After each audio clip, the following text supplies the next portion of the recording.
മലയാള സിനിമയിൽ കഴിഞ്ഞ 30 വർഷമായി കോസ്റ്റ്യൂം ഡിസൈനറായി നിലനിൽക്കുന്ന ശ്രീ കുക്കു ജീവൻ്റെ വിശേഷങ്ങൾ. ദേശീയ പുരസ്കാരം കരസ്ഥമാക്കിയ ചിന്താവിഷ്ടയായ ശ്യാമളയെ പോലെയുള്ള സിനിമകളിൽ കോസ്റ്റ്യൂം ഡിസൈനറായി നിലനിന്ന ശ്രീ കുക്കു ജീവനെ സ്വയം പരിചയപ്പെടുത്താമോ? ആരാണ് കുക്കു ജീവൻ എന്ന്? ശരിക്കും കുക്കു ജീവൻ എന്നല്ല എൻ്റെ പേര്. എൻ്റെ ശരിക്കും പേര് സജിത്ത് എന്നാണ്. അത് സജീവനായി എൻ്റെ ഗുരുനാഥൻ എന്ന് പറയുന്ന നാടകത്തിൽ ആയിട്ട് ബന്ധപ്പെട്ടിട്ട് നരേന്ദ്രപ്രസാദ് സാറാണ് എനിക്ക് കുക്കു ജീവൻ എന്ന് പേരിട്ടത്. ശരി, അതാണ് കുക്കു ജീവനായത്. എന്തായാലും ഒരു പ്രശസ്തരായിട്ടുള്ളൊരു മനുഷ്യനും പ്രൊഫസറുമായിട്ടുള്ളത് ആ ഒരു പുള്ളിക്കാരൻ അന്ന് പറഞ്ഞൊരു കാര്യമുണ്ട്. എന്താണ് കുക്കു ജീവൻ്റെ പ്രത്യേകത എന്ന് അന്നെനിക്ക് മനസ്സിലായില്ല. പിന്നെ പുള്ളിക്കാരനത് പറഞ്ഞ് മനസ്സിലാക്കി തന്നു. കാരണം മറ്റുള്ളവരുടെ മനസ്സിലേക്ക് കയറി ചെല്ലാൻ പറ്റുന്ന ഷോർട്ടായിട്ട്, അതായത് കുക്കു എന്ന് മനസ്സിൽ വെച്ച് ചില ആൾക്കാരുടെ പേരൊക്കെ ഒരു 5 പ്രാവശ്യം പറഞ്ഞാൽ മനസ്സിൽ നിൽക്കില്ല. അതാണ് അദ്ദേഹം എൻ്റെ ഗുരുനാഥൻ എനിക്ക് തന്ന ആദ്യത്തെ പേര് മാറ്റാണ് ഫീൽഡിൽ ആദ്യം ഉണ്ടായിരുന്ന കുക്കു ജീവനാവുന്നത്. ഈ സിനിമയുടെ ലൊക്കേഷനിൽ വെച്ചായിരുന്നു അങ്ങനെ ഒരു നരേന്ദ്രപ്രസാദായിട്ടുള്ള ഒരു അനുഭവങ്ങൾ? കൃഷ്ണപക്ഷക്കിളികൾ, പിന്നെ മേലേപ്പറമ്പിലാണ് വീട് ആണ് നമ്മൾ അവസാനം ചെയ്തത്. ഒത്തിരി പിന്നെ കണ്ണൂർ വന്നപ്പോൾ പല സ്ഥലങ്ങളിലും പുള്ളിയായിട്ട് മീറ്റ് ചെയ്തിട്ടുണ്ട്. 2-3 പടത്തിൽ നമ്മൾ 3-4 പടത്തിൽ വർക്ക് ചെയ്തിട്ടെങ്കിലും പുള്ളീനെ നാടകത്തിലുമായിട്ടാണ് ബന്ധം. സിനിമയിൽ വരുന്നതിന് മുമ്പേ ഞാനും സാറും നല്ല ബന്ധമായിരുന്നു. തിരുവനന്തപുരം വെച്ചാണ് നമ്മളെ പരിചയപ്പെടുന്നത്. പിന്നെ സിനിമയിൽ മേലേപ്പറമ്പിലാണ് വീട്. അതിനുശേഷം ഒരു പടം കൂടി ചെയ്തു. ഇത് പടമൊന്നും ഓർക്കണില്ല. പിന്നെ അത് ഗുരുവായൂർ വെച്ചാണ്. എന്തായാലും നല്ലൊരു ഗുരുനാഥനായിരുന്നു. നല്ല സ്നേഹത്തിൻ്റെ ഉടമയായിരുന്നു. അത്രമാത്രം. ഒരു വലിയൊരു സിനിമക്കാരനെ ഒരു തീരാ നഷ്ടമെന്ന് വേണം പറയാം. കുക്കു ജീവന് ലഭ്യമായ പുരസ്കാരങ്ങൾ, അംഗീകാരങ്ങൾ എന്തൊക്കെയാണ്? ഒന്ന് വിശദീകരിക്കാമോ? ജനശ്രദ്ധ ആകർഷിച്ച പടമാണ് ചിന്താവിഷ്ടയായ ശ്യാമള. അങ്ങനെയുള്ളൊരു അവാർഡ്. പിന്നെ ഞാൻ ചെയ്ത പടങ്ങൾ 3 പടത്തിന് അവാർഡുണ്ട്. ശരിക്കും ഞാൻ തന്നെയാണ് കട്ട് ചെയ്തത്. പക്ഷേ അതിലെ ചില ചീഫുകൾ പേരിടുന്നുണ്ടെങ്കിലും ചെയ്യുന്നതൊക്കെ ഞാനാണെങ്കിൽ അവാർഡിൻ്റെ അല്ല, ആ ഒരു ഭാഗമാകാൻ പറ്റുമെന്നുള്ളതാണ് അതിൻ്റെ ഒരു സംഭവം. അപ്പോൾ അവാർഡിൻ്റെ സംഭവമല്ല ശരിക്കും. അതിൻ്റെ എല്ലാ ഒരു പടത്തിൻ്റെ വിജയം എന്ന് പറയുന്നത് നമ്മളൊരു 100 പേരുടെ ഒരു കൂട്ടായ്മയാണ് ആ പടത്തിൻ്റെ വിജയം എന്ന് മനസ്സിലാക്കുന്ന ഒരാളാണ്. എന്തായാലും അവാർഡ് മേടിച്ച് പല പടത്തിൻ്റെ ഒരു കൂട്ടായ്മയിൽ പെട്ട ഒരാളാണ്. അതുകൊണ്ട് ഒരു അവാർഡ് മേടിച്ചെന്ന് വിചാരിച്ചിട്ട് വലിയൊരു സംഭവമൊന്നും ഞാൻ കാണുന്നില്ല. എന്തൊക്കെയാണ് മലയാള സിനിമയിൽ ഒരു കോസ്റ്റ്യൂം ഡിസൈനറുടെ ഉത്തരവാദിത്തങ്ങൾ? അത് ഉത്തരവാദിത്വം എന്ന് പറയുന്നത് പണ്ട് അങ്ങനെയൊന്നും ഉണ്ടായിരുന്നില്ല. ഒരു അറിയുന്ന പോലെ ഒരു സംഭവം ചെയ്യുക. പക്ഷേ അതല്ല, കോസ്റ്റ്യൂമിന് ഭയങ്കര പ്രാധാന്യമുണ്ടെന്ന് ഞാൻ തന്നെ തിരിച്ചറിഞ്ഞത് ഇപ്പോൾ അടുത്ത കാലത്ത്. ഒരു 10-41 വർഷമാണെങ്കിലും എല്ലാവരും ചെയ്യുന്നു, ഞാനും ചെയ്യുന്നു എന്നൊരു തരത്തിലായിരുന്നു. പക്ഷേ അല്ല, ഒരു കഥ ഡയറക്ടർ ഒരു കഥ തരും. ഇപ്പം നമുക്ക് PDF ഉണ്ട്. അന്ന് അങ്ങനെയൊന്നല്ല, ഫുൾ സ്ക്രിപ്റ്റ് കയ്യിൽ തരും. അത് ഫുള്ളായിട്ട് വായിച്ച് എനിക്ക് ഏറ്റവും ഭയങ്കര പ്രശസ്തനായിട്ട് തോന്നിയത് സത്യനന്ദിക്കാട് സാറാണ്. സത്യനന്ദിക്കാട് സാറ് നമ്മൾ എല്ലാ ചീഫുകളെയും ഇരുത്തിയിട്ട് ഒരു കഥയങ്ങ് പറയും. ആ കഥ പറഞ്ഞു കഴിയുമ്പോൾ ഞങ്ങൾ ആ സിനിമ കണ്ടാതെ ആ ഫീലിംഗ് ആയിരിക്കും. അപ്പോൾ നമുക്ക് എന്താ വേണ്ടത്, പിന്നെ ചോദിക്കാനുള്ള ഇതൊന്നുമില്ല. ഇപ്പം എല്ലാ പടത്തിലും ടെക്നീഷ്യന്മാർ ആരൊക്കെയാണ് ഒരു സമാനമായ ഒരു, അല്ലെങ്കിൽ അതിൻ്റെ ഒരു എക്സാമ്പിൾ അടക്കം? ചീഫ് ടെക്നീഷ്യന്മാരെന്ന് പറഞ്ഞത് പ്രേമേട്ടൻ art director, makeup Pandian sir, പിന്നെ കോസ്റ്റ്യൂം കുക്കു ജീവൻ, അങ്ങനെയുള്ള എല്ലാം, പിന്നെ അസോസിയേറ്റ് ശിവേട്ടൻ, അങ്ങനെയുള്ള ചിലപ്പം ഈ ഇതിലൊക്കെ ശ്രീയേട്ടനൊക്കെ വരാറുണ്ട് ഇങ്ങനെയുള്ള മീറ്റിംഗ്. കാരണം പുള്ളി അങ്ങനെ ഇരിക്കുന്നില്ല. ക്യാമറമാനുണ്ട്, മേക്കപ്പ് മാനുണ്ട്. മേക്കപ്പ് മാനാണ് പാണ്ഡ്യൻ സാറ്. പിന്നെ അങ്ങനെ എല്ലാ ടെക്നീഷ്യന്മാരും ഉണ്ടാവും. പക്ഷെ നമ്മൾ ആ കഥ പറഞ്ഞു കഴിയുമ്പോൾ അതൊരു പ്രത്യേക ഒരു കഴിവാണ് സത്യനന്ദിക്കാട് സാറിന്. കാരണം ഒരു കഥ പറഞ്ഞ് ഫലിപ്പിക്കുക എന്ന് പറയുന്നത് അതിൻ്റെ അടുത്ത് പോലും പോകാത്തൊരു സംഭവമാണ്. അത് പറഞ്ഞു കഴിയുമ്പോൾ നമ്മൾ ആ സിനിമ കണ്ടു കഴിയും. മഹാറാണിയിൽ വെച്ചിട്ടാണ് പുള്ളി എവിടെയാണ്, അധികം കോഴിക്കോടൊക്കെയാണ്. ഞാൻ ഇരട്ടക്കുട്ടിൽ അച്ഛൻ ചെയ്തപ്പോഴാണ് എനിക്ക് ഇങ്ങനെ ഒരു അനുഭവം ഉണ്ടായിരുന്നത്. പിന്നെ ഒരാൾ മാത്രം എന്നുള്ള പടം സത്യസാറിൻ്റെ പടം ചെയ്തു. പിന്നെ അസിസ്റ്റൻ്റായിട്ട് ഒരുപാട് അദ്ദേഹത്തിൻ്റെ കൂടെ ഇന്ദ്രണ്ണൻ്റെ കൂടെയും MM കുമാറാണ് എൻ്റെ സിനിമയിലെ ആദ്യത്തെ ഗുരു. അത് വലിയൊരു കഥയായിട്ട് തന്നെ വേണമെങ്കിൽ പറയാം. എൻ്റെ 86 കാലഘട്ടത്തിൽ 1986 എൻ്റെ ആദ്യ പടം. അതായത് അതിരാത്രം എന്നാണ് പടത്തിൻ്റെ പേര്. മോഹൻലാൽ, മമ്മൂട്ടി, അതിൻ്റെ അകത്ത് ഒരുപാട് ആർട്ടിസ്റ്റുകളൊക്കെ ഉണ്ട്. അപ്പോൾ ശരിക്കും ഈ കോസ്റ്റ്യൂമറാണ് എന്ന് ഈ നമ്മുടെ ഈ ഫിലിമിൽ വർക്ക് ചെയ്യുന്ന ആൾക്കാരുടെ പേര് പോലും അറിയുന്നതിന് മുമ്പേ ഞാനൊരു തയ്യക്കാരനാണ്. വീട്ടിൽ ഒക്കെ തയ്യൽ കാര്യമായിട്ട് ചെറുതിൽ ടൈലറിങ് അറിയാം.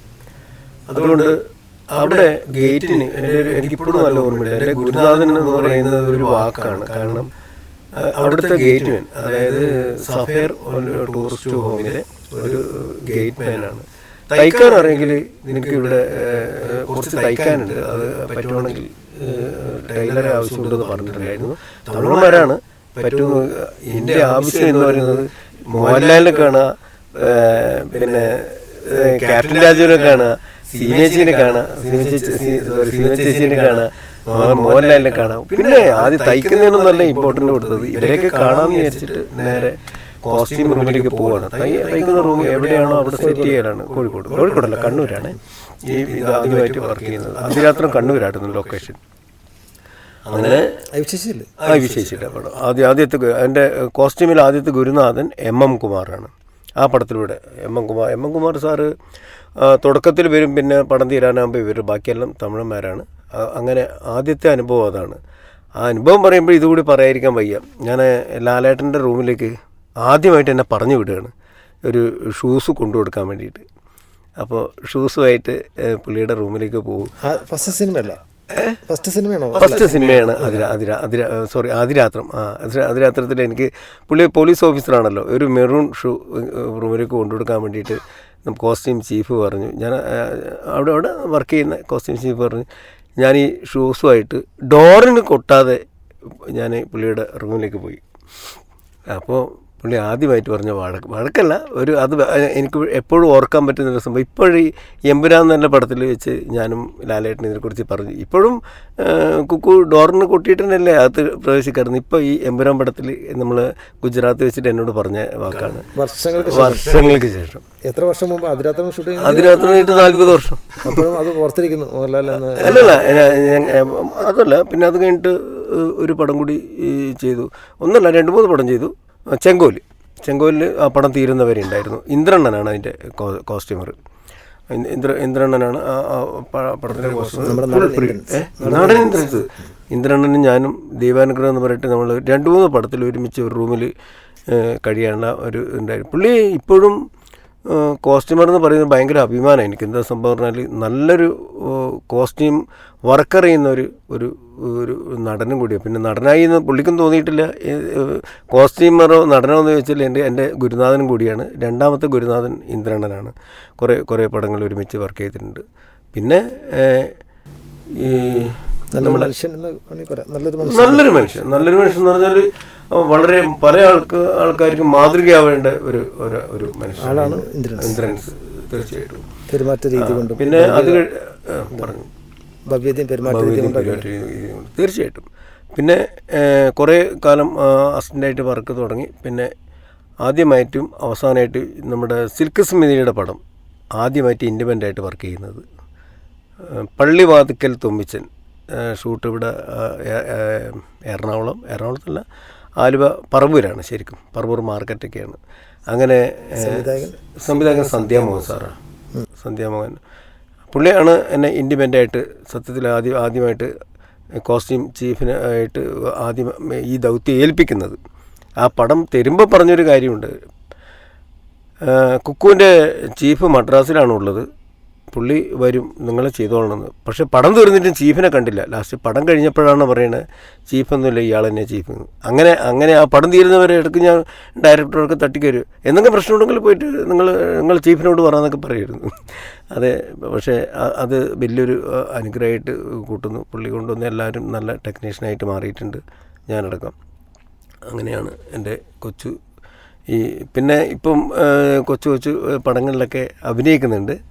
ഇപ്പം ഒരു 2 പടത്തിൽ മെയിനായിട്ട് അഭിനയിക്കാൻ വേണ്ടി വിളിച്ചിട്ടുണ്ട്. എൻ്റെ ഗുരുനാഥൻ്റെ പാതിയാണോ എന്ന് ചോദിച്ചാൽ അതറിയില്ല. അത് എൻ്റെ ഒരു സ്റ്റാർ പോലെ ഇരിക്കും. മലയാള സിനിമയിൽ മറക്കാനാവാത്തൊരു അനുഭവം പറയാമോ? മറക്കാനാവാത്തത് എന്ന് പറയുന്നത് ഒന്ന് രണ്ട് കാര്യങ്ങൾ പറയാം. ആദ്യം, മലയാള സിനിമയിൽ ഒരാളെ അംഗീകരിക്കാൻ ഭയങ്കര വിഷമമാണ് പല ആൾക്കാർക്കും. അതായത് മറ്റുള്ളൊരു ഡയറക്ടർ, ഒരു ചീഫ് ടെക്നീഷ്യന്മാരേക്കും ഒരു ബഹുമാനം തരാത്തൊരു സംഭവമാണ് മലയാള സിനിമ. പക്ഷേ മറിച്ച് തമിഴ് മൂവി ഒരു സംഭവം, ഒരു ഡയറക്ടർ ഒരു ആർട്ട് ഡയറക്ടറോട് അല്ലെങ്കിൽ കോസ്റ്റ്യൂമറോട്, മേക്കപ്പ് മാനൊക്കെ ഒരു സംസാരിക്കുന്ന രീതി, ഞാനിപ്പോൾ ഒരു തമിഴ് പടത്തിൽ കമ്മിറ്റ് ചെയ്തിട്ടുണ്ട്. എല്ലാവരും അങ്ങോട്ടും ഇങ്ങോട്ടും അഭിസംബോധന ചെയ്യുന്ന തന്നെ സാറെന്ന് വിളിച്ചിട്ടാണ്. പിന്നെ നമ്മളെന്തോ ഒരു വലിയൊരു പ്രൊജക്റ്റ് ഒരു നിലയിലാണെന്ന് തോന്നിപ്പോകുന്ന തരത്തിലുള്ളൊരു ബിഹേവിയറും ഒരു സുഹൃത്ത് ബന്ധം അങ്ങനെയുള്ളൊരു ഇവിടെ മലയാള പടം പറ്റുവാണെങ്കിൽ മറ്റുള്ളവർ അടിച്ചു താഴ്ത്തപ്പെടുന്നൊരു ഫീലിംഗ് എനിക്ക് ഉണ്ടായിട്ടുണ്ട്. പിന്നെ മദാമ എന്നൊരു പടത്തിൽ ഒരു കോമഡി ആയിട്ടൊരു സംഭവം നടന്നിട്ടുണ്ട്. അപ്പോൾ അതിൻ്റെ ഡയറക്ടർ നമ്മുടെ ഈ അങ്കമാലിക്കാരൻ സാറാണ്, സർജുലൻ സാറാണ്. അപ്പോൾ ഷൂട്ടിംഗ് നടന്നുകൊണ്ടിരിക്കുമ്പോൾ ആ പടത്തിലെ നായിക പെൺകുട്ടി മഞ്ജു എന്നാണെന്ന് തോന്നുന്നു പേര്, എനിക്ക് ശരിക്കും ഓർമ്മയില്ല. ആ കുട്ടിയുടെ ഡ്രസ്സ് കുറച്ച് ടൈറ്റ് ചെയ്യണമെന്ന് പറഞ്ഞു. ഞാൻ ലൊക്കേഷനിൽ നിന്ന് അടുത്ത ആളോട് വെച്ച് അപ്പോൾ 2 വീട് അപ്പുറം ചൂണ്ടിക്കാട്ടിയിട്ട് പറഞ്ഞു, അവിടെ പിന്നെ തയ്യൽ മെഷീനുണ്ട്, അവിടെ പോകണമെങ്കിൽ ഒന്ന് ജസ്റ്റ് ഒന്ന് സ്റ്റിച്ച് ചെയ്യണമെങ്കിൽ പറ്റുമെന്ന് പറഞ്ഞു. ബേക്കലിലായിരുന്നു ലൊക്കേഷൻ, ബേക്കൽ കോട്ട. അപ്പോൾ ആ കാലഘട്ടത്തിൽ എന്ന് പറയുന്നത് അവിടെയുള്ള ഇപ്പോഴും അവരെന്താണ് പറയുന്നത് എന്ന് നമുക്ക് മനസ്സിലാവും. ഞാൻ കണ്ണൂരാണ്, കണ്ണൂർ ഭാഷയും കുറേയൊക്കെ പോയി.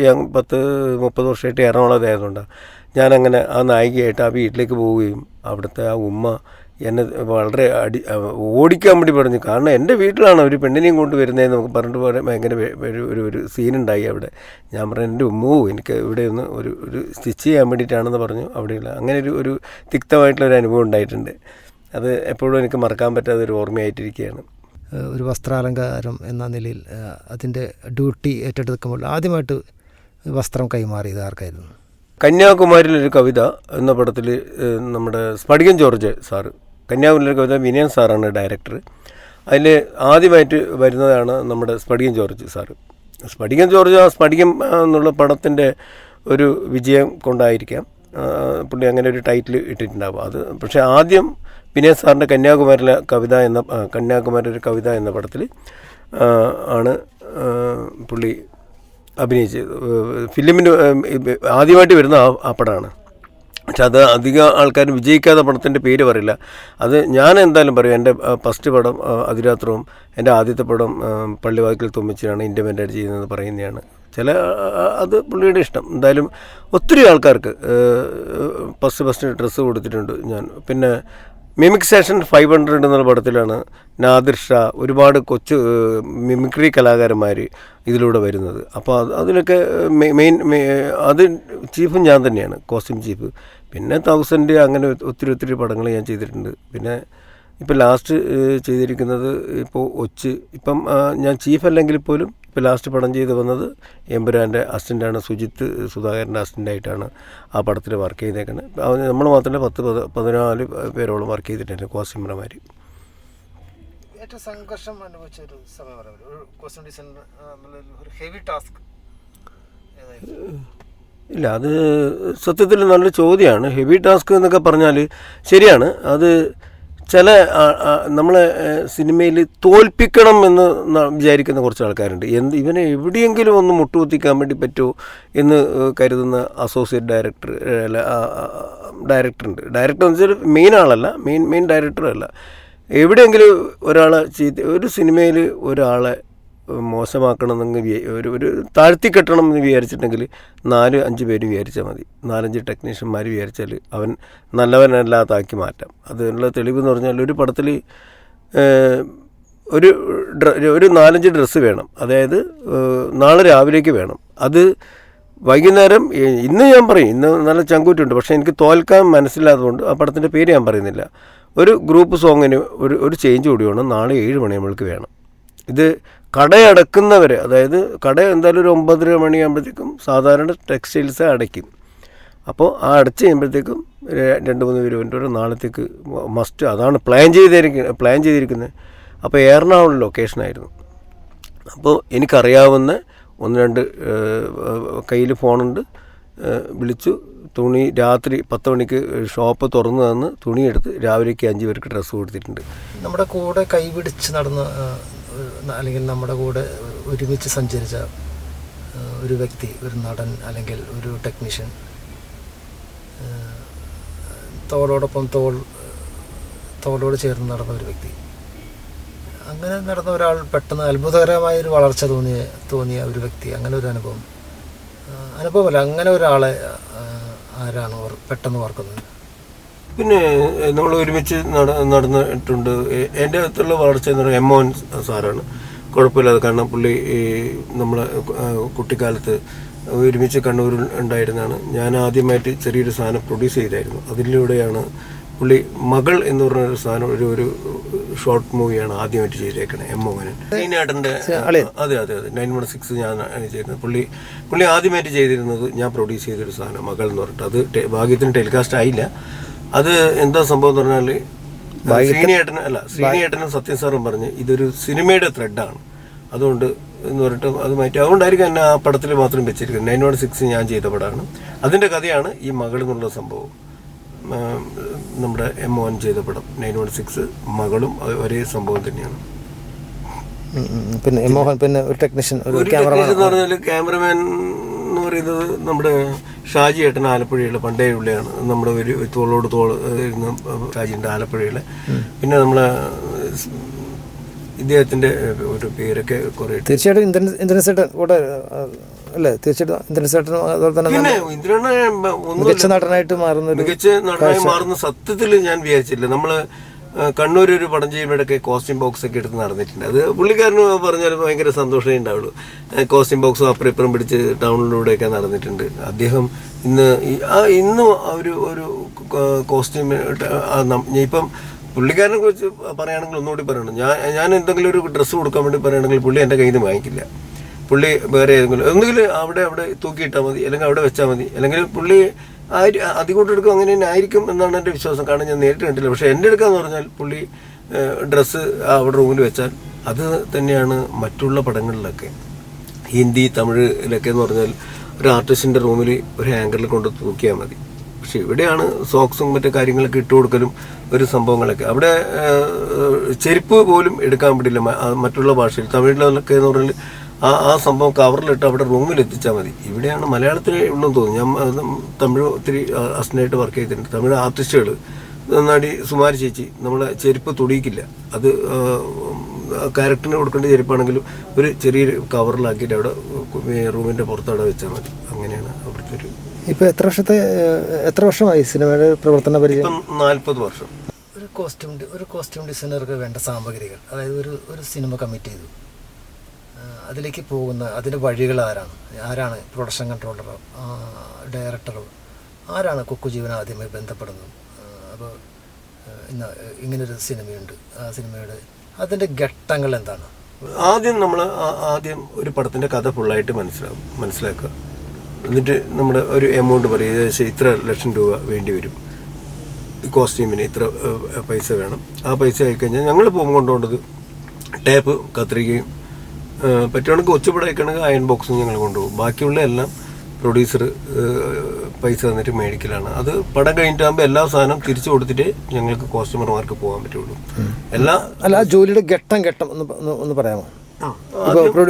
നിർമ്മാതാവ് ആദ്യം പ്രൊഡക്ഷൻ കൺട്രോളർ വിളിക്കുന്നു, അല്ലെങ്കിൽ ഡയറക്ടർ വിളിക്കുന്നു, ആരാണ് ആദ്യം പരിചയമുള്ള അധികം ഓർഡറും ടെക്നീഷ്യന്മാരെ വിളിക്കുന്ന പറഞ്ഞാൽ ഡയറക്ടർക്കാണ് ആദ്യം നമുക്ക് കംഫർട്ട് ആവേണ്ടത്. കംഫർട്ട് ആവാന്ന് പറഞ്ഞാൽ പുള്ളി പറയും പ്രൊഡക്ഷൻ കൺട്രോളർമാരോട് പറയും കുക്കു ജീവനം വെച്ചാൽ എനിക്ക് കംഫർട്ടാണ് എന്ന് പറയുമ്പോൾ ഡയറക്ടർ പറയും, പ്രൊഡക്ഷൻ കൺട്രോളർ വിളിച്ചിട്ട് അത് നമ്മൾ റെമോണ്ടേഷൻ എങ്ങനെയാണുള്ളത് അത് സംസാരിക്കും. അത് കഴിഞ്ഞിട്ട് പ്രൊഡ്യൂസർ ക്യാഷ് തരും. ഒരു ഷൂട്ടിംഗ് തുടങ്ങുന്നതിനും ഒരാഴ്ച മുമ്പ് നമ്മൾ പർച്ചേസ് ചെയ്ത് ആർട്ടിസ്റ്റുകൾക്ക് വേണ്ടുന്ന സംഭവങ്ങൾ തയ്ച്ച് എല്ലാം കഥാപാത്രത്തിനനുസരിച്ചിട്ട് എല്ലാവരും മെഷർമെന്റ് എടുക്കുക. മെഷർമെന്റ് ഏറ്റവും കൂടുതൽ എന്ന് പറഞ്ഞാൽ സ്ഥിരമായിട്ടുള്ള വരുന്ന ആൾക്കാരുടെ, ഇപ്പം പുതിയ ഏതെങ്കിലും ഒരു ആർട്ടിസ്റ്റ് വരുമ്പോൾ മാത്രമേ നമ്മൾ അവരെ മെഷർമെൻറ്റ് എടുക്കേണ്ടൂ. ബാക്കിയുള്ള എല്ലാ ആളുടെ മെഷർമെൻറ്റും നമുക്കറിയാം. അല്ലെങ്കിൽ ഇപ്പം ചെറിയ വ്യത്യാസമൊക്കെ ആണെങ്കിൽ കഴിഞ്ഞ വർക്കിൽ ഇപ്പോൾ ലാലേട്ടൻ ഒരു പടത്തിൽ വർക്ക് ചെയ്യുകയാണെങ്കിൽ പുള്ളിക്കാരന് പേഴ്സണൽ ആളുണ്ടെങ്കിൽ പോലും ഒരു വേറൊരു ആർട്ടിസ്റ്റ് ഇപ്പം എന്താ പറയണ്ടത്, നമ്മളെ സായി ചേട്ടനാണെങ്കിൽ ഇപ്പോൾ ഒരു കഴിഞ്ഞ പടം ചെയ്യുന്ന നമ്മുടെ സഹപ്രവർത്തകരോട് ചോദിക്കും ഇതൊക്കെ അളവിൻ്റെ വ്യത്യാസം ഉണ്ടെന്ന് പറഞ്ഞാൽ അത് നമ്മൾ ഇപ്പോൾ യൂണിയനിൽ നമുക്കൊരു ഇതുള്ളതുകൊണ്ട് ഒരു ഫോണിലൂടെ ചോദിച്ചാൽ മതി. നമുക്കൊരു യൂണിയൻ ഇതുണ്ട്, അതിൽ ഇന്ന ആളുടെ നമ്പർ വേണം അല്ലെങ്കിൽ അളവ് വേണം എന്ന് പറഞ്ഞാൽ അപ്പോൾ നമുക്ക് കിട്ടും. എല്ലാ ഇതുമുണ്ട്, പഴയ മാതിരി ഇതൊന്നും നോക്കണ്ടോ, എല്ലാം കൈവെള്ളയിലാണ് ഫോണിൽ. അപ്പോൾ എൻ്റെ അളവും കാര്യങ്ങളൊക്കെ വരും. കോസ്റ്റ്യൂം ഡിസൈനർ എന്ന നിലയിൽ കുക്കു ജീവൻ എന്ന കുക്കു ജീവനിൽ കോസ്റ്റ്യൂം ഡിസൈനറെ ഏറ്റവും സ്വാധീനിച്ച ഒരു ക്യാമറമാൻ അല്ലെങ്കിൽ സംവിധായകൻ, അതായത്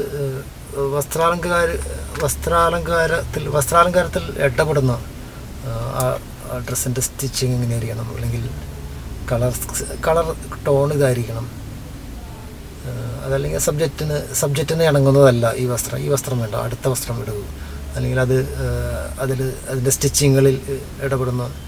ഇപ്പോൾ തന്മാത്ര സിനിമയിൽ വർക്ക് ചെയ്യുമ്പോൾ ബ്ലസ്സി, അതിൻ്റെ സംവിധായകനായ ബ്ലസ്സി, അതിൻ്റെ വളരെ ചെറിയ കാര്യങ്ങളിൽ വരെ ഇടപെടുന്നതൊക്കെ ഞാൻ ശ്രദ്ധിച്ചിട്ടുണ്ട്. അതായത് മോഹൻലാലിൻ്റെ വീട്ടിൽ ഒരു അലമാരയിൽ എന്തൊക്കെ വേണം, അലമാരയുടെ കണ്ണാടിയിൽ ഇങ്ങനെ പൊട്ട് ചെറിയ കൺമഷിയുടെ പാടുകൾ, പൊട്ടൊക്കെ ഇങ്ങനെ കണ്ണാടിയിൽ ഇങ്ങനെ പൊട്ടുകൾ സ്ത്രീകൾ പൊട്ടിങ്ങനെ വയ്ക്കുന്നത്, അത് അങ്ങനെയുള്ള സംഭവങ്ങളിലൊക്കെ ആ ഡയറക്ടർ പ്രശാന്ത് മാധവനോട് ഇങ്ങനെയൊക്കെ സംസാരിച്ച് അതിലൊക്കെ ഇടപെടുന്നു.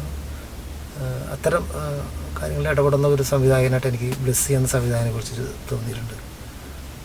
അപ്പോൾ അങ്ങനെ കുക്കു ജീവൻ കണ്ട ഒരു നല്ലൊരു മികച്ച സംവിധായകൻ അല്ലെങ്കിൽ ക്യാമറമാൻ ആരാണ്? തീർച്ചയായിട്ടും നമ്മുടെ എനിക്ക് ഇരട്ടക്കുട്ടൽ അച്ഛനാണ് എനിക്ക് ഏറ്റവും കൂടുതൽ എനിക്ക് ഇഷ്ടപ്പെട്ട ഒരുപാട് കോസ്റ്റ്യൂം. പിന്നെ അതല്ല, ഇരട്ടക്കുട്ടൽ അച്ഛനെക്കാട്ടും കൂടി എടുത്തു പറയേണ്ടത് ഫാസിൽ സാറാണ്. ഞാൻ ഫാസിൽ സാറിൻ്റെ പടം ചീഫായിട്ട് ചെയ്തില്ലെങ്കിലും എൻ്റെ ചീഫ് നമ്മുടെ വേലായുധൻ കീഴിലാണ്. അത് എടുത്തു പറയേണ്ട കാര്യം എന്ന് പറഞ്ഞാൽ അദ്ദേഹം മദ്രാസിൽ ഒരുപാട് കാലമുണ്ടെങ്കിലും അപ്പാവം ഇപ്പം നമ്മുടെ വിട്ടുപിരിഞ്ഞിരിക്കുകയാണ്. അപ്പോൾ അദ്ദേഹം എന്നെ ഏൽപ്പിക്കും. കാരണം അദ്ദേഹത്തിന് ഇങ്ങനെ പുള്ളി നല്ല പർച്ചേസ് ചെയ്യുന്ന ആളാണ്, കുറച്ച് ഡിസൈൻ ഇന്നുള്ള മാതിരി ഡിസൈനറാണ് പുള്ളി ഈ വേലായുധം കീഴിൽ. പക്ഷേ സ്റ്റിച്ചിങ് ഒന്നും അങ്ങനെ അറിയില്ല. അപ്പോൾ ഫാസിൽ സാറിൻ്റെ അധികം പർച്ചേസിന് പോകുമ്പോൾ കടയിൽ പോയിട്ട് ഫാസിൽ നിന്ന് ഇംഗ്ലീഷിൽ എഴുതി കൊടുത്തിട്ട് നമുക്ക് എത്ര തുണി വേണമെങ്കിലും എടുത്തിട്ട് വരാം. കാരണം അവിടെ ആരും ചോദിക്കുകയോ ഒന്നുമില്ല. കാരണം കോസ്റ്റ്യൂമിന് പ്രാധാന്യം കൊടുക്കുന്നത് മലയാള സിനിമയിൽ ഫാസിൽ സാറാണെന്ന് ഉറപ്പിച്ച് പറയും എനിക്ക്. കാരണം സോങ്ങുകളും കോസ്റ്റ്യൂമൊക്കെ നിറയെ വിനീതും ശോഭനയുടെ പടത്തിലൊക്കെ ഒത്തിരി ഇതുണ്ടായിരുന്നു. ഒരു അനുഭവം മാനത്തെ വെള്ളിത്തേരി പടം, അതിൻ്റെ അകത്ത് ഒരുപാട് ശോഭന ചേച്ചിൻ്റെയും ഗ്രൂപ്പിനൊക്കെ തയ്ക്കാൻ വേണ്ടിയിട്ട് ഒരുപാട് കോസ്റ്റ്യൂം ഉണ്ടായിരുന്നു. അത് സാറിൻ്റെ കോസ്റ്റ്യൂമിൻ്റെ ഓരോ ആൾക്കാർ ഓരോ മാനേജേഴ്സ് ഉണ്ട്. ഫാസിൽ സാറിൻ്റെ തന്നെ പെങ്ങളെ ബിജു എന്നൊക്കെ പറഞ്ഞിട്ട് ആൾക്കാരുണ്ട്. അവർ റെഫറൻസൊക്കെ അവർ തിരയുന്നു. ഇന്നൊക്കെ അതിൻ്റെ ആവശ്യമില്ല, എല്ലാം നമുക്ക് മൊബൈലിൽ കിട്ടും. ആ കാലത്തൊന്നുമില്ല. അവർ കഥ എഴുതുമ്പോഴേ നമുക്ക് ശോഭനയ്ക്ക് ഇന്ന കോസ്റ്റ്യൂം വേണമെന്നൊക്കെ പറഞ്ഞിട്ട് ഒരുവിധ റെഫറൻസൊക്കെ അവർ തരുമായിരുന്നു. പക്ഷെ എനിക്ക് തോന്നുന്നു പിന്നെ ശോഭന ചേച്ചിയാണ് കോസ്റ്റ്യൂം ഭയങ്കര ഫ്രെയിം ബ്യൂട്ടി ആയിട്ട് നമ്മൾ ഇങ്ങനെ അണിഞ്ഞിരുന്നിട്ട് സാരിയൊക്കെ ഇങ്ങനെ കാണിക്കാനും ഇതൊക്കെ പറ്റുന്ന തരത്തിൽ നടി ശോഭന ചേച്ചിയാണ് ശരിക്കും ഒരു കോസ്റ്റ്യൂം നമ്മൾ ചെയ്ത് നമുക്കൊരു സംതൃപ്തി ഉണ്ടാവും. കാരണം ആ സിനിമ കാണുമ്പോൾ ആ ഡ്രസ്സൊക്കെ ഒരു ശരിക്കും ക്യാമറയ്ക്ക് കാണുന്ന കാര്യത്തിൽ പിടിച്ച് നിൽക്കുന്നതൊക്കെ ഒരു സംഭവം ഉണ്ടായിട്ട് എനിക്ക് തോന്നിയിട്ടുണ്ട്. പിന്നെ ഒരുപാട് ആൾക്കാരുടെ കൂടെ വർക്ക് ചെയ്യുന്നത് ശ്രീവിദ്യാമ്മ, നമ്മുടെ പിന്നെ ഷീലാമ്മയായിട്ട് നല്ല ഇതാണ്. ഷീലാമ്മ ഇപ്പോഴും ഇടയ്ക്കൊക്കെ വിളിക്കായിരുന്നു, ഇപ്പോൾ കുറേ ആയിട്ട് വിളിക്കലില്ല. എന്താ ഓർമ്മ കുറവുണ്ടായിരിക്കാമെന്ന് വിചാരിക്കുന്നു. അങ്ങനെ ഒരുപാട് മലയാള സിനിമയിലെ ഒട്ടുമിക്ക ആർട്ടിസ്റ്റുകൾക്കും ഡ്രസ്സ് കൊടുക്കാനുള്ള ഭാഗ്യം ഉണ്ടായിട്ടുണ്ട്. പ്രേം നസീർ സാറ് അതൊരു കഥ തന്നെയാണ് പറയാം. അതായത് ഞാൻ സിനിമാക്കാരനേ അല്ല. ആ സമയത്ത് പ്രശ്നം ഗുരുതരം എന്ന പടത്തിന് അഭിനയിക്കാൻ വേണ്ടിയിട്ട് കണ്ണൂർ പയ്യാമ്പലത്ത് വീട്ടിൽ ഷൂട്ടിംഗ് കാണാൻ വേണ്ടി പോയതാണ്. അങ്ങനെ ഒരു 6 അടി പൊക്കമുള്ള മതിൽ, ഞാൻ ട്രൗസർ ഇട്ട് നടക്കുന്ന പ്രായമാണ് എനിക്കിപ്പോൾ എത്ര പ്രായം, ട്രൗസറാണ് എൻ്റെ വേഷം. ഞാൻ ഈ വീട്ടിൻ്റെ ബാക്കിലൂടെ മതിലൊക്കെ എടുത്ത് ചാടി എനിക്ക് എൻ്റെ അഭിപ്രായത്തിൽ എന്നെക്കാട്ടിയും നല്ല പൊക്കമുണ്ടായിരുന്നു. വള്ളി മേലൊക്കെ പിടിച്ച് ടാർസനെ വരെ വള്ളീൻ്റെ മേലൊക്കെ കയറി ഇതിന് മേലൊക്കെ എടുത്ത് മറിഞ്ഞു. അദ്ദേഹത്തിന് ആദ്യമായിട്ട് കാണാൻ എൻ്റെ മനസ്സിലൊക്കെ പ്രേം നസീർ സാറെന്ന് പറയുമ്പോൾ പറക്കുന്ന മനുഷ്യൻ, ഒരു മ്യൂസിക് എന്നൊരു ഇതൊക്കെ ഇട്ടിട്ടൊരു പറക്കുന്ന മനുഷ്യൻ ഒരു കാണണം എന്നുള്ള സംഭവത്തിൽ ഈ വീടിൻ്റെ പുറകു വശത്ത് അന്ന് പറഞ്ഞു കേട്ടിട്ടേ ഉള്ളൂ, കാരണം അദ്ദേഹത്തിനോട് ഞാൻ വർക്ക് ചെയ്തിട്ടില്ല. ഈ കുതിര കസേരയുണ്ട്, ഈ ആടുന്നൊരു കസേര. അതായത് കുതിര ഇങ്ങനെ ഈ നമ്മുടെ ഇപ്പോൾ പിന്നെ അംഗൻവാടിയിലൊക്കെ കാണാം ഈ കുതിരകളിങ്ങനെ കൊച്ചു കുട്ടികളൊക്കെ ഇങ്ങനെ പിടിച്ചിങ്ങനെ ആടുന്നത്. ഈ സാറിനെ വിളിക്കുമ്പോൾ കുതിര ഉള്ളൊരു കസേര ഇങ്ങനെ വെറുതെ ഇരിക്കുന്ന സമയത്ത് ഇങ്ങനെ ആണ്. അപ്പോൾ ഞാൻ പുറകു വയസ്സ് പോകുമ്പോൾ പുള്ളി ഇങ്ങനെ ഒരു കുതിരയുടെ കസേര ഇങ്ങനെ ആടിക്കൊണ്ടിരിക്കുക. പുള്ളി ആദ്യം ഈ ചാടുന്ന തന്നെ പുള്ളിയുടെ മുമ്പിലായിരുന്നു. പുള്ളി ആദ്യം കണ്ണിനെ കൊണ്ട് ഇങ്ങനെ ഒരു സാധനം ആദ്യം കണ്ടത്. ഞാനിങ്ങനെ ഈ നമ്മുടെ സൂലൊക്കെ പോയി കഴിഞ്ഞാൽ ഈ കണ്ടിട്ട് ആശ്ചര്യത്തിലൂടെ ഇങ്ങനെ നിൽക്കുമ്പോഴത്തേക്കും ബാക്കിൽ നിന്ന് കുറച്ച് ആൾക്കാരൊക്കെ വന്നിട്ട് ഇങ്ങനെ ഒച്ചപ്പാടും ബഹളം മറ്റേ മാറുമെന്നൊക്കെ പറഞ്ഞ് ഇങ്ങനെ കേൾക്കാം നമ്മളിവിടെ ആർട്ടിസ്റ്റുകൾ വരുന്ന മാതിരി. ആ സമയത്ത് പുള്ളിക്കാരൻ ഈ ഭക്ഷണം കൊണ്ടുവരുന്ന സമയം ഉച്ച സമയമായിരുന്നു. എനിക്ക് എൻ്റെ ലൈഫിൽ മറക്കാൻ പറ്റാത്തൊരു കാര്യമാണ്. ആ ഒരു ടിഫിൻ കെയറിൻ്റെ മുകളിൽ ഒരു ഇലയുണ്ടായിരുന്നു. ആ ഇല കൂടാതെ കണ്ട് ഒരു ഇല കൂടിയും കൊടുത്തു എന്ന് പറഞ്ഞു. അങ്ങനെ അദ്ദേഹം കൊണ്ടുവന്ന ഭക്ഷണത്തിൽ നിന്ന് അപ്പുറം എൻ്റെ തൊട്ടടുത്തിട്ട് ഇരുത്തിയിട്ട് എനിക്ക് ഭക്ഷണം ഞാൻ ഈ നമ്മുടെ ഇദ്ദേഹത്തിന് ആശ്ചര്യമായിട്ട് നോക്കിക്കൊണ്ടിരിക്കുക. എനിക്ക് എന്താണ് പറയേണ്ടത് ചോദിക്കേണ്ടതെന്നും എനിക്ക് അറിയാൻ പാടില്ല. അന്ന് ആ ഒരു ഇതായിരുന്നു. ഭക്ഷണം കഴിഞ്ഞ് ആ ഇല പോലും എടുത്തിട്ടില്ല, കാരണം എന്തോ ഒരു മായാലോകത്തായിരുന്നു. എന്താ ചെയ്യേണ്ടത്, എന്താ പറയേണ്ടത്, എനിക്ക് ഒന്നും പറഞ്ഞിട്ടൊന്നുമില്ല. ഭക്ഷണം കഴിക്കുമ്പോഴും ഒരു കൊച്ചു കുഞ്ഞ് ഒരു അച്ഛനെ നോക്കുന്ന എനിക്ക് മുഖത്ത് ഇങ്ങനെ ഉണ്ടെന്ന് ഞാൻ കുറച്ച് കഴിച്ച ഭക്ഷണം അവിടുന്ന്. അതാണ് എൻ്റെ സിനിമയിലെ മറക്കാൻ പറ്റാത്തൊരു അനുഭവം. എന്ത് പ്രായം ഉണ്ടായിരുന്നു ആ സമയത്ത്? പുള്ളിയോ? അല്ല, അന്ന് കുക്കുജീവൻ അന്ന് കുക്കുജീവനല്ല, സജിത്താണ്. എന്ത് പ്രായമുണ്ട്? എന്ത് പ്രായം ഉണ്ടായിരുന്നു അന്ന്? എനിക്ക് തോന്നുന്നു ഒരു 16-15 വയസ്സ്, 14-15 വയസ്സുണ്ട്. അതിന് താഴെ ഉണ്ടല്ലോ. നിക്കർ, നല്ല മുട്ടനത്തിൽ നിക്കറായിരുന്നു വേഷം. അതായിരുന്നു എൻ്റെ ആദ്യത്തെ സിനിമ ഭക്ഷണം കഴിച്ചത്. പ്രശ്നം ഗുരുതരം, ബാലേന്ദ്രമേനോൻ സാറിൻ്റെ പടമാണെന്ന് അറിയാം. പക്ഷെ അന്ന് അതൊന്നും അറിയില്ല. എനിക്ക് കാണണം എന്നുള്ളത് പ്രേം നസീർ സാറിനായിരുന്നു. അത് കണ്ടു. അതൊരു ഭയങ്കര അനുഭവമായിരുന്നു കേട്ടോ. കുക്കുജീവൻ്റെ 30 വർഷത്തെ എക്സ്പീരിയൻസിനുള്ളിൽ ഒരു കോസ്റ്റ്യൂം ഡിസൈനർ എന്നുള്ള രീതിയിൽ വരുന്നവരോടോ അല്ലെങ്കിൽ ഒരു ക്യാമറമാനായിട്ട് വരുന്നവരോ സംവിധാന സഹായികളൊക്കെ ആയിട്ട് വരാൻ വരുന്നവരോട് എന്ത് ഉപദേശമാണ് കുക്കുജീവന് കൊടുക്കാനുള്ളത്? ഞാനൊക്കെ ഈ 30 വർഷം മുമ്പ് അല്ല 35 വർഷം മുമ്പ് ആണെങ്കിൽ ഒരു കഥ വായിച്ചിട്ട് നമ്മളെല്ലാം തയ്ച്ച് ഉണ്ടാക്കണം. ഇന്ന് ഈ കാലഘട്ടത്തിൽ പാർത്താസ്, ഷീമാട്ടി ഇവരൊക്കെയാണ് കോസ്റ്റ്യൂം ഡിസൈനേഴ്സ്. കാരണം അവർ ഇപ്പോഴുള്ള ആർട്ടിസ്റ്റുകൾക്ക് അവിടെ പോയിട്ട് റെഡിമെയ്ഡ് എടുക്കുന്നു, ഇങ്ങോട്ട് വരുന്നു, കൊണ്ടു കൊടുക്കുന്നു. അഥവാ തയ്ക്കുന്നതിനൊക്കെ തന്നെ കുറച്ച് ബ്ലൗസ് അത് തയ്ക്കണമെങ്കിലും നമ്മൾ ഈ പഴക്കം ചെന്ന ആൾക്കാർ വെച്ചാണ് ചെയ്യുന്നത് അധികം. സിനിമയിൽ ഒഴിച്ചു കൂടാൻ പറ്റാതെ പഴയകാല എന്നമാതിരിയുള്ള ഒത്തിരി ടൈലേഴ്സ് ഉണ്ട്. ഇവർ ഉണ്ടെങ്കിൽ മാത്രമേ ഈ ഡിസൈനേഴ്സ് ഉള്ളൂ. സത്യത്തിൽ അതൊരു ഡിസൈനേഴ്സ് ഉള്ളൂ എന്ന് പറഞ്ഞിട്ട് അവർ താഴ്ത്തിക്കെട്ടാണല്ല, ഒരുപാട് കളർ സെൻസും കുറച്ച്, കാരണം ഇവർക്ക് ശരിക്കും പേപ്പറിൽ ഒരു സ്കെച്ച് ഇടാൻ മാത്രമേ പറ്റുള്ളെങ്കിലും അത് തുണിയിൽ തയ്ക്കണമെങ്കിൽ ഞങ്ങളുമായിട്ടുള്ള കോസ്റ്റ്യൂം അസിസ്റ്റൻ്റുമാർ, കോസ്റ്റ്യൂം തയ്ക്കുന്നവർ തന്നെ വേണം. ഇനിയിപ്പോൾ 2 വിഭാഗം ആൾക്കാരുണ്ട്. ലൊക്കേഷനിൽ നിൽക്കുന്നവരുണ്ട്, തയ്ക്കുന്നവരുണ്ട്. പക്ഷേ ഈ ഇപ്പോൾ പുതിയ തലമുറയിൽ ഒരുപാട് ആൾക്കാർ കോസ്റ്റ്യൂം ഡിസൈൻ എന്ന് പറയുന്നത് എന്തെങ്കിലും ഒരു സാധനം ചെയ്യാൻ പറ്റുന്നതല്ല, അവർക്ക് വരഞ്ഞ് കോസ്റ്റ്യൂമർക്ക് കൊടുക്കാൻ കഴിവുള്ളവരാണ് ഏറ്റവും കൂടുതൽ ആൾക്കാർ. കാരണം മറ്റുള്ള സംഭവങ്ങളൊന്നും അറിയില്ല.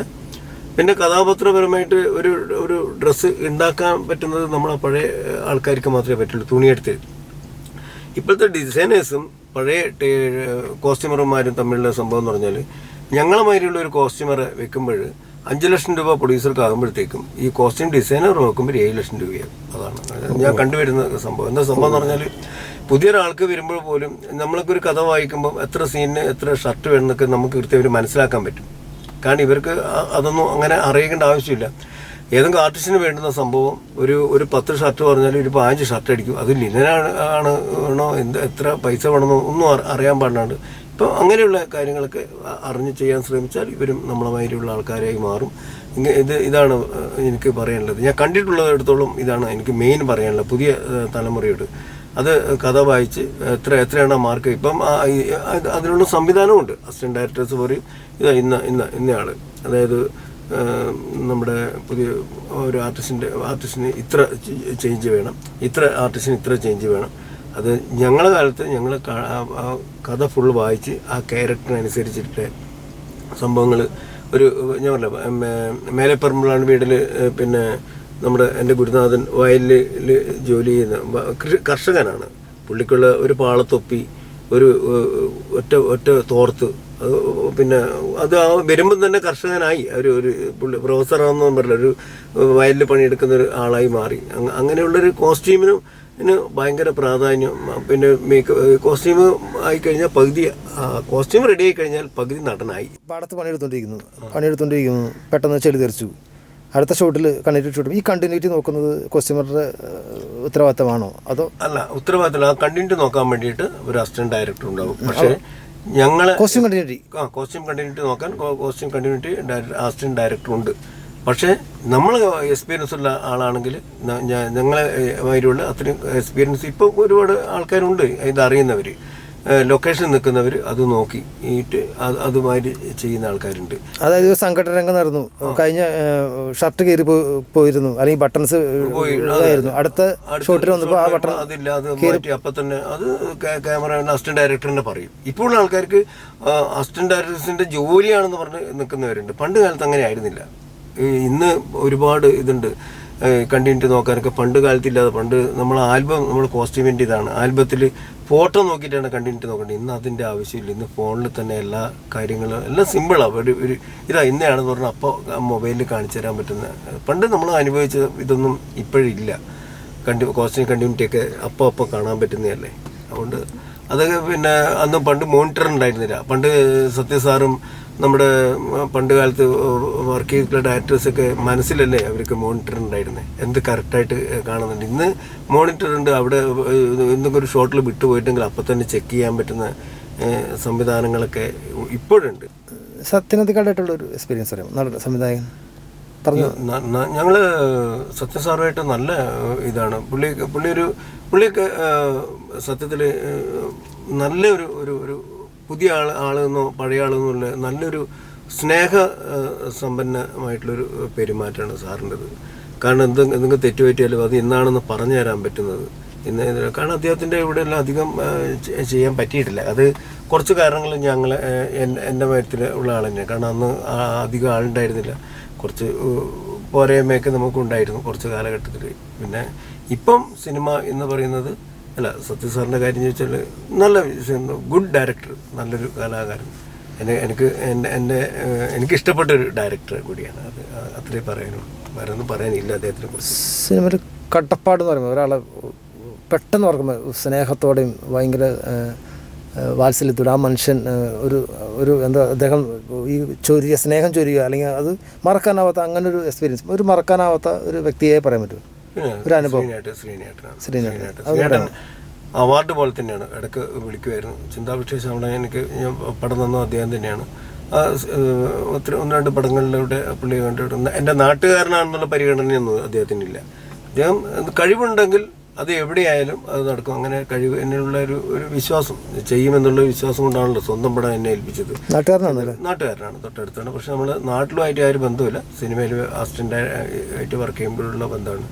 വാരഫലം എന്നുള്ള പടത്തിലൂടെയാണ് തോന്നുന്നത് എൻ്റെ ആദ്യത്തെ സീനിയേട്ടനായി ഞാൻ ആദ്യമായിട്ട് കമ്പനി ആകുന്നത്. പിന്നെ അത് ഡയറക്ടർ വാരഫലം. അന്നുള്ള ആ പടത്തിലൊക്കെ ഫുള്ള് സ്റ്റിച്ച് ചെയ്തതാണ് ഞാൻ. ഇന്ദ്രണ്ണനാണ് കോസ്റ്റ്യൂമറാണെങ്കിൽ പോലും ഇന്ദ്രണ്ണനെ എന്നെ ആക്കിയിട്ട് അങ്ങ് പോക്കാം ധൈര്യത്തോടെ. കാരണം ഒരു പടമൊക്കെ സ്വന്തമായിട്ട് ചെയ്യാനുള്ളൊരു കഴിവ് ഉണ്ടായിരുന്നു. ഞാൻ പറഞ്ഞല്ലോ, ഇന്ദ്രണ്ണനും ഭയങ്കര മറക്കാൻ പറ്റാതെ എൻ്റെ ഗുരുസ്ഥാനിയാണ്.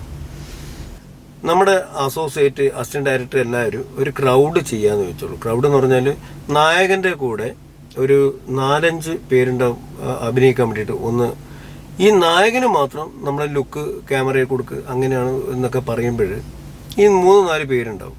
കാരണം പണ്ടൊരു സംഭവമുണ്ട്, ഇന്ന് ആൾക്കാർക്ക് അറിയുമെന്നറിയില്ല.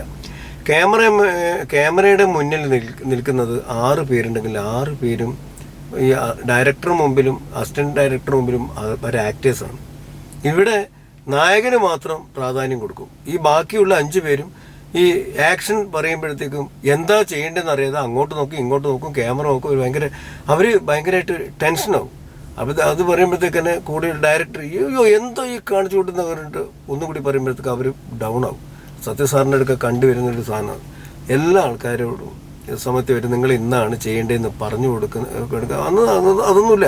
കൂടുതലോട്ടും എന്തൊക്കെയൊക്കെ ചെയ്തിട്ട് അങ്ങ് ചിലപ്പം സിറ്റുവേഷൻ മനസ്സിലാക്കിയിട്ട് ചെയ്യുന്നവരുണ്ട്. ചില ആൾക്കാർക്ക് ചെയ്യാൻ പറ്റാത്തൊരു സംഭവമുണ്ട്. ഇതാണ് എനിക്ക് അസിസ്റ്റന്റ് ഡയറക്ടർമാരോട് ഒക്കെ പറയുന്നത്. കാരണം ഒരു സീനിൽ അഭിനയിക്കാൻ വേണ്ടി വരുന്ന അദ്ദേഹം എന്തുമാത്രം കഷ്ടപ്പെട്ടിട്ടായിരിക്കും ചിലപ്പോൾ ഒരു ക്യാമറയുടെ മുമ്പിൽ എത്തുക വെച്ചാൽ അത് എനിക്ക് ഊഹിക്കാൻ പറ്റും. പല ആൾക്കാരും സ്വപ്ന ലോകമാണ് ഈ സിനിമ. അതിൻ്റെ മുമ്പിലെത്തിയിട്ട് ഇങ്ങനെ കരഞ്ഞുകൊണ്ട് ഇറങ്ങിപ്പോകുന്ന ആൾക്കാരൊക്കെ ഞാൻ കണ്ടിട്ടുണ്ട്. അഭിനയിക്കാൻ വേണ്ടി മറ്റേ ശരി അടുത്ത്, അതായത് ഒരാളെ വഴക്കല്ല, ഒരുമാതിരി നാണം കെടുത്തുന്ന മാതിരി പറഞ്ഞിട്ട് ഉള്ളതും കൂടി ചെയ്യാൻ പറ്റാതെ അയാളൊന്ന് മാറ്റി നിർത്ത് ക്യാമറ നോക്കിയെന്നൊക്കെ പറഞ്ഞേക്കാം. അയാളോട് ആദ്യം ഇങ്ങനെയൊക്കെ ഒരു ഇച്ചിരി സങ്കടകരമായിട്ടുള്ള കുറേ കാര്യങ്ങൾ ഞാൻ ഇപ്പോഴും അങ്ങനെ അത് പണ്ടുള്ള ഫിലിമുള്ള സമയത്ത് മറ്റേ ക്യാമറ ഫിലിം സമയത്ത് ഓടുന്ന സമയത്ത് ഭയങ്കര ടെൻഷനാണ്. കാരണം റിഹേഴ്സൽ ഇന്ന് പിന്നെ ഡിജിറ്റൽ ആയതുകൊണ്ട് അതിൻ്റെ വലിയൊരു ടെൻഷൻ്റെ ആവശ്യമില്ലെങ്കിലും ഇപ്പോഴ് ഒരുവിധം എല്ലാ ആർട്ടിസ്റ്റുകൾക്കും ഒന്നാമത് പണ്ട് കാലങ്ങളിൽ ഒരു 30 വർഷം മുമ്പ് നമ്മളെല്ലാം കാലഘട്ടത്തിൽ സിനിമ എന്താണെന്ന് അതികൂട്ടർ അറിഞ്ഞുകൂടാ. ഇപ്പം ചെറിയ കുഞ്ഞുങ്ങൾ ഈ മൊബൈൽ വന്നതിന് ശേഷം സിനിമ എന്താണ് എന്താണ് ചെയ്യാൻ വേണ്ടി പോകുന്നവരെ ആ കുട്ടിക്ക് മനസ്സിലാക്കാൻ പറ്റുന്നൊരു കാലമാണ് എന്നാണ് എനിക്ക് തോന്നുന്നത് കേട്ടോ. ഞാൻ ഇതായിട്ട് പറയുന്നതല്ല, വലിയൊരു ഇത് ഇപ്പോൾ സിനിമ എന്ന് പറയുന്ന കുറേ കൊച്ചുകുട്ടികൾ വരെ ഫോണിലൂടെ എഡിറ്റ് ചെയ്യുന്നു, അത് ചെയ്യുന്നു, ഇത് ചെയ്യുന്നു കണ്ടിട്ടുണ്ടാവും എല്ലാവരും ചെയ്യുന്നത്. നമുക്കിപ്പോഴും ഫോൺ നേരാമണ്ണം ഉപയോഗിക്കാൻ അറിയാൻ പാടുള്ളതാണ് ഞങ്ങൾ ഈ കാലഘട്ടത്തിലുള്ളവർ. പക്ഷേ ഇപ്പോൾ എല്ലാ കുട്ടികൾക്കും എല്ലാം അറിയാം. സിനിമേൻ്റെ കാര്യങ്ങൾ പറയുമ്പോഴേ തന്നെ ഒരുവിധ ആൾക്കാർക്കൊക്കെ അറിയാം. പണ്ടുള്ള അത്ര പ്രശ്നങ്ങൾ മേക്കപ്പ് പണ്ട് ബ്ലാക്ക് ആൻഡ് വൈറ്റ് പടത്തിലുള്ള സമയത്തൊക്കെ ഞാൻ വന്നതുകൊണ്ട് എനിക്ക് മേക്കപ്പിൻ്റെ അകത്ത് ഇതുണ്ട്, ഒരു ഭയങ്കര മേക്കപ്പിന് വ്യത്യാസമുണ്ട്. ഇപ്പോഴെല്ലാം നാച്ചുറലാണ്, ഒന്നിനും വലിയ പ്രശ്നങ്ങളില്ല. പണ്ടുണ്ടാകുന്നതിൻ്റെ പകുതി ഇതേ വർക്ക് ചെയ്യുമ്പോണ്ടല്ലോ ഇപ്പോഴും എന്നാണ് എനിക്ക് പറയാനുള്ളത്. കോസ്റ്റ്യൂം ഡിസൈനർ എന്നുള്ള കുക്കു ജീവൻ സിനിമാക്കാരനെയും വ്യക്തിജീവിതം എന്ന് പരിചയപ്പെടാമോ? അതെങ്ങനെ ബാലൻസ് ചെയ്തു പോകുന്നു? കുടുംബം, സിനിമക്കാരനും കുടുംബം എന്നുള്ള സത്യത്തിൽ ക്ലാഷ് മീൻസ് എല്ലാ സിനിമാക്കാരും അനുഭവിക്കുന്ന ഒരു പ്രതിസന്ധി നമുക്കറിയാലോ. അതെങ്ങനെ ബാലൻസ് ചെയ്യുന്നു? സത്യത്തിൽ എൻ്റെ വൈഫ് ഷൈവ കണ്ണൂരാണ്, അത്യാവശ്യം ടൈലറിങ് അറിയാം. മക്കൾ അനഘ ജീവൻ, ഒമേഗ ജീവൻ. വർക്കുള്ള സമയത്ത് നല്ലോണം അവർ നോക്കാൻ പറ്റും. വർക്കില്ലാത്ത സമയം എന്താ പറയണ്ടേ, മാനസിക സംഘർഷവും ഒരു കലാകാരനുള്ള ഇതൊന്നും ചിലപ്പോൾ കിട്ടാറില്ല. എനിക്ക് നിങ്ങൾ ഇവിടെ കോസ്റ്റ്യൂം എടുക്കണമെന്നല്ല, മീൻ വിറ്റില്ല മേക്കില്ല, പൈസ മതി എന്തെന്നുള്ളൊരു സംഭവമാണ്. എന്തായാലും മേക്കില്ല, പച്ചക്കറി വിറ്റിട്ടാലും മേക്കില്ല, നമുക്ക് കുടുംബം കഴിയണം, അങ്ങനെയാണ്. പക്ഷേ അങ്ങനെ വന്നിട്ട് അത്യാവശ്യം വർക്കുകളൊക്കെ ഉണ്ട്.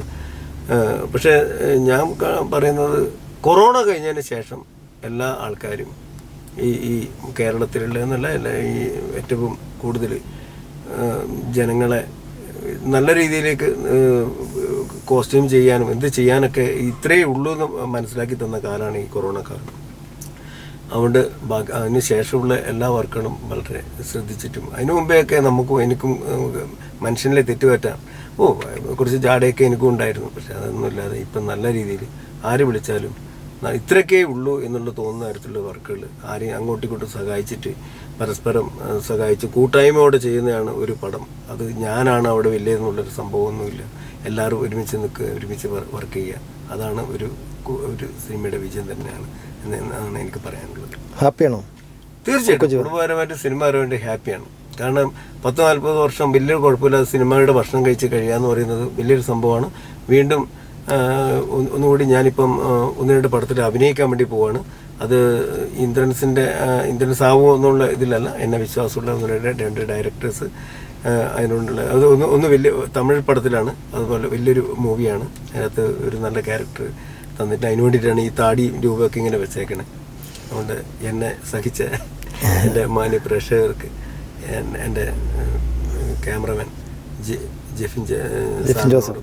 ജെഫിൻ നീലിശ്രീ വിശേഷങ്ങൾക്ക് വേണ്ടി ഇത്രയും നേരം സമയം നൽകിയ കുക്കു ജീവൻ അദ്ദേഹത്തിൻ്റെ പുതിയ പുതിയ പ്രൊജക്റ്റുകൾ ഉണ്ടാവട്ടെ എന്ന് ആശംസിക്കുന്നു. നന്ദി, നമസ്കാരം.